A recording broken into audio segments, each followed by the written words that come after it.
Hello అందరికీ, నేను doctor Rashmika, pediatrician in Medister hospital Patancheru. So మొన్న సాటర్డే రోజు మాకు 2 కేసెస్ ఒకేసారి తీసుకొచ్చారు. ఒకటి 5-year-old ఫీమేల్ చైల్డ్ స్కూల్లో ఒక క్రేయాన్ పీస్ నోస్లో పెట్టుకొని వచ్చారు. సెకండ్ చైల్డ్ 1.5 year చైల్డ్ ఇంటి దగ్గరే కాటన్ని, అంటే వాళ్ళు నార్మల్గా వర్తులు చేసుకొని యూజ్ చేసే కాటన్ని ముక్కులో పెట్టేసుకున్నాడు.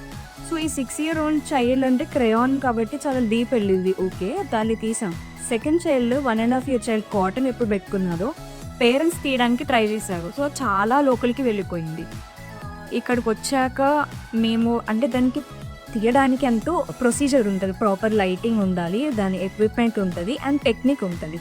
సో మనకి ఈజీగా అయిపోయేదానికి చైల్డ్కి ఎలాంటి సిచ్యువేషన్ తీసుకొస్తారంటే ఫుల్ డీప్గా ఉన్న సిచ్యువేషన్ తీసుకొచ్చేసరికి అది తీయడానికి కష్టం అవుతుంది, చైల్డ్ కోఆపరేట్ చేయరు, తీసే టైంలో బ్లీడింగ్ అయ్యే ఛాన్సెస్ ఉంటాయి. సో మోస్ట్ ఇంపార్టెంట్ థింగ్ ఏంటంటే అలా ముక్కులో అయినా, చెవులో అయినా, గొంతులో అయినా ఏదైనా పెట్టుకోనప్పుడు వెంటనే హాస్పిటల్కి తీసుకురండి, అది ఈజీగా తీయడానికి అవుతుంది. మీరు ఎన్నో ట్రై చేసినట్టయితే ఇంకా ఎక్కువ ట్రామా.